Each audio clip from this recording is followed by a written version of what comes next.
There is a moment right before every important choice in your life that lasts less than a second. Most people never notice it, but it is the moment where wealth is built or lost, where a life of drift becomes a life of direction, where an ordinary person becomes someone entirely different.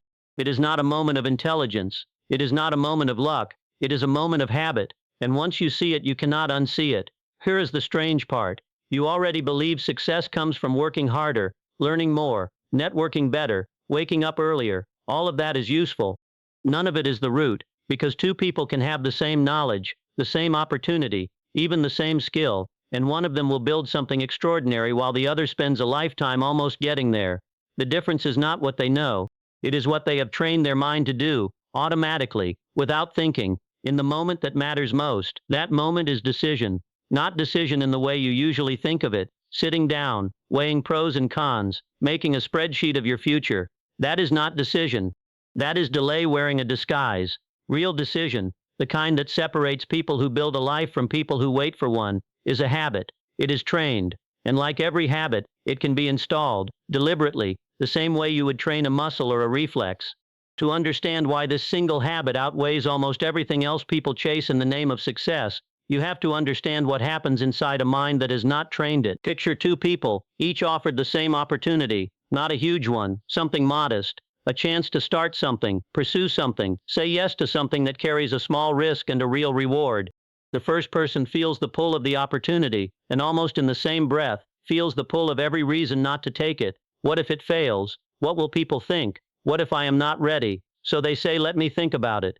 And thinking about it becomes tomorrow. Tomorrow becomes next month. Next month becomes a story they tell about the one that got away. The second person feels the exact same fear. This is important. They are not braver, not smarter, not more confident by nature, but something different happens in their mind in that same half second. Instead of opening the door to every objection, they close it, not by ignoring the risk, but by having already trained themselves, long before this moment arrived, to move once the evidence is reasonably clear, not certain, reasonably clear. They decide fast, and once decided, they do not reopen the question every time doubt whispers. This is the habit, quick to decide, slow to change the decision once made. It sounds almost too simple to matter, but simplicity is not the same as smallness. There is a reason indecision feels so comfortable while it quietly destroys everything. Indecision does not feel like failure while it is happening. It feels like responsibility. It feels like being thorough. It feels like waiting for the right moment, gathering more information, being wise rather than reckless. This is the disguise fear wears best, not as terror, but as prudence. And because it feels reasonable, almost nobody recognizes it as the actual obstacle standing between them and the life they say they want. One of the most striking patterns ever observed among people who accumulated real wealth and influence, compared with those who never escaped financial struggle despite equal or greater intelligence, was this exact trait. The successful ones reached decisions quickly and changed them slowly, if at all. The struggling ones reached decisions slowly, if at all, and changed them quickly, the moment any pressure or criticism appeared. Read that again, because it inverts almost everything people assume about caution being safe. Slow decision was not safety. It was the primary cause of the very failure people were trying to avoid by being slow. Why would that be true? Because opportunity does not wait politely while you deliberate. Every day of hesitation is a day someone else, with less talent and less advantage, moves forward and claims ground you could have claimed. And every day of hesitation trains your mind a little further in the wrong direction, reinforcing the belief that action requires certainty, when in truth, certainty is something you build after moving, not before. Now here is where it gets deeper than most people ever go, because knowing that decisiveness matters is not the same as understanding what actually produces it. Decisiveness is not a personality trait you either have or lack. It is a downstream result of something else, a mind that has been given a single dominant, clearly defined purpose. This is the part almost everyone skips. They try to force themselves to decide faster, treating it like willpower, like gritting your teeth through fear. But willpower run this way burns out in weeks. What actually produces effortless, repeatable decisiveness is having, beneath every choice, one governing question that filters everything. Does this move me toward the specific thing I have already decided my life is about, or does it not? Without that governing purpose, every decision is made from scratch, in isolation, under full emotional pressure, with no internal compass. Of course it takes forever. Of course fear floods in. There is nothing anchoring the choice to anything larger than the immediate discomfort of choosing. But once a person has defined with real precision what they are building their life toward, decisions stop being philosophical debates and start being simple filters. Does this align? Yes or no? The emotional noise does not disappear, but it no longer controls the outcome, because the outcome was already decided the moment the purpose became definite. This is why the habit of decision cannot be separated from what an older tradition of success psychology called definiteness of purpose. Vague ambition, I want to be successful, I want more freedom, I want to make money, creates a mind with no filter, and a mind with no filter cannot decide quickly about anything, because it does not know what it is deciding for. A specific purpose, written down, repeated, held in mind with enough clarity that you could describe it to a stranger in one sentence, becomes the filter that makes fast decision possible. Purpose is not motivational decoration, it is the mechanism underneath the habit. So the full sequence looks like this. A definite purpose, clearly defined, creates a filter. That filter, applied consistently, produces fast decision. Fast decision, repeated enough times, becomes a habit, no longer requiring willpower, because the mind has been trained to move through that particular kind of choice the way it moves through any well-worn pathway. And a mind that decides quickly, without needing to reopen every choice under pressure from others, develops something people mistake for confidence but which is actually just consistency. Consistency over time produces results no isolated burst of motivation ever could. Results produce evidence. And evidence, fed back into the mind through repetition, becomes conviction. Not the borrowed temporary confidence of a pep talk, but the earned structural confidence of someone who has proven to themselves, choice after choice, that they follow through. This is why so many people who consume enormous amounts of motivational content still remain stuck. They are trying to manufacture confidence directly, skipping the entire chain that actually produces it. Confidence built this way collapses at the first real obstacle, because it was never anchored to evidence. But confidence built through the habit of decisiveness, decision after decision, action after action, becomes nearly unshakable, because it is not a feeling you are performing. It is a conclusion your own history has already proven to you. There is an obstacle that shows up the instant anyone tries to build this habit, and it deserves to be named directly, because it operates almost entirely in silence. It is the fear of what others will think. Watch closely what happens the moment a person makes a bold, definite decision and shares it with people around them. Almost immediately, opinions arrive. Concern arrives, disguised as care. Doubt arrives, disguised as realism.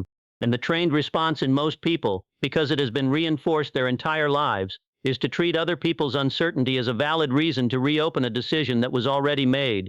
This is one of the most quietly destructive patterns in human behavior. Allowing people who have not done the thing, are not doing the thing, and often never will do the thing, to hold veto power over your direction. This does not mean ignoring wise counsel from those who have actually walked the path you are walking. It means recognizing the difference between input from someone with earned authority on the subject, and noise from someone whose only qualification is proximity to you. The habit of decisiveness requires building an internal filter for whose opinion is even allowed into the decision-making process in the first place. Most people never build this filter, which means every decision remains permanently reopenable by anyone with an opinion and access to their phone. There is a subtler layer still, one that goes beneath conscious thought entirely. The mind does not only decide with the reasoning part of itself. Beneath the surface there is a second layer of the mind, one that absorbs whatever is repeated to it, with or without permission, and acts on it as though it were true. This is the part of the mind that turns a repeated thought into an automatic pattern, a pattern into a habit, and a habit into an unshakable trait of identity. It does not distinguish well between a thought you consciously chose and a thought you simply allowed to loop, unexamined, for years. This is precisely why indecision becomes self-reinforcing. Every time a person hesitates and lets a choice slip past them, the subconscious layer of the mind absorbs a quiet lesson that this is who I am, someone who hesitates. It does not need to be said aloud. It is proven through repetition. And once that pattern is grooved deeply enough, it starts to feel like personality rather than what it actually is, which is simply an unexamined habit wearing the mask of identity. The reverse is equally true, and this is the hopeful part. Every time a person deliberately decides quickly, follows through, and does not reopen the question under pressure, the same subconscious layer absorbs a different lesson. I am someone who moves. Repeated enough times, this stops being an act of effort and becomes quite literally who the person has become. Not through affirmations recited without belief, but through decisions actually made and actually kept. The subconscious does not care about your intentions. It only responds to what you actually repeat. This explains why willpower alone cannot install this habit, and why so many attempts to become more decisive fail within a few weeks. Trying to force decisiveness through gritted teeth treats it as a battle to be won once, but a habit is not won once. It is built through repetition small enough to survive contact with real fear, repeated consistently enough that the underlying identity shifts beneath it. The person who tries to leap from chronic hesitation to fearless boldness in a single act of willpower almost always reverts, because the underlying self-image has not caught up to the behavior. The person who instead practices this habit on small, low-stakes decisions first, where to eat, what to say, what to commit to this week, is quietly rewiring the deeper layer of the mind before ever testing it against something that truly matters. By the time a major decision arrives, the habit is already installed, and it does not require heroism. It requires only continuation of a pattern already proven. There is one more layer worth understanding, because it explains why this single habit produces effects that ripple far beyond the decisions themselves.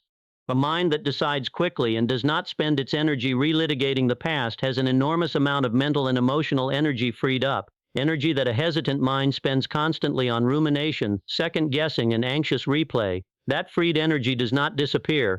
It becomes available for exactly the kind of sustained, focused effort that turns a decision into an actual result. This is the quiet mechanism behind why decisive people often appear to have more energy, more focus, and more stamina than everyone around them. They are not working with more hours in the day. They are simply not leaking most of their mental energy into an endless loop of unresolved choices. Persistence itself, so often treated as a separate trait from decisiveness, is in truth its natural byproduct. It is far easier to persist at something you decided cleanly and committed to fully, than something you are still quietly negotiating with yourself about. Half of what looks like a lack of persistence in people is not weakness of will at all. It is the exhausting cost of never having actually decided in the first place, so that every difficult day reopens a question that should have been closed long ago. So if this habit is so decisive, in every sense of the word, how is it actually built, starting today, in a life already full of hesitation trained over years? It begins absurdly small, and that is the point. Choose one area of daily life where you routinely hesitate over something inconsequential: what to eat, what to wear, what to say in a message you have been drafting for days. Set yourself a rule. In this specific category, you will decide within a matter of seconds, not minutes, and once decided, you will not reopen it. This feels almost too trivial to matter. It is not. You are not training the decision itself. You are training the mechanism, the pathway in the mind that governs decision in general, using low-stakes territory, where the cost of being wrong is nearly zero. As that pathway strengthens, the same rule extends to slightly higher stakes choices, not reckless ones. The habit being built here is not impulsiveness, which is deciding without any filter at all.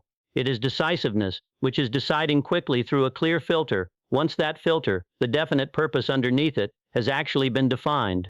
This is why the habit and the purpose must be built together. Practicing fast decision without a defined purpose produces someone who is merely erratic.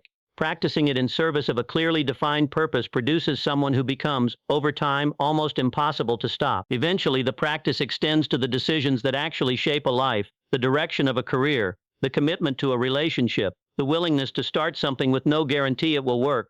By the time a person reaches these moments, if the smaller habit has genuinely been built, something remarkable has happened. The fear is still there. It does not vanish, but it no longer holds the steering wheel.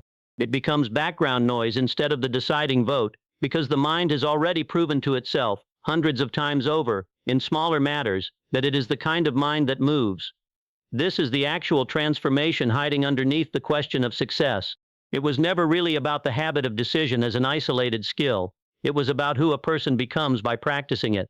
Someone who once needed permission, reassurance, and certainty before acting becomes someone who requires none of those things, because they have built, choice by choice, a version of themselves that trusts its own judgment more than it fears being wrong. That is not a personality anyone is born with. It is a person anyone can become, one decision at a time, starting with something as small as what to have for breakfast tomorrow morning. The question then was never really what you should do next. It was always who you are choosing to become and the way you decide to do it. And that choice, unlike almost everything else in this life, is available to you the very next time a moment of hesitation arrives, which, if you are paying attention, will likely be sooner than you think.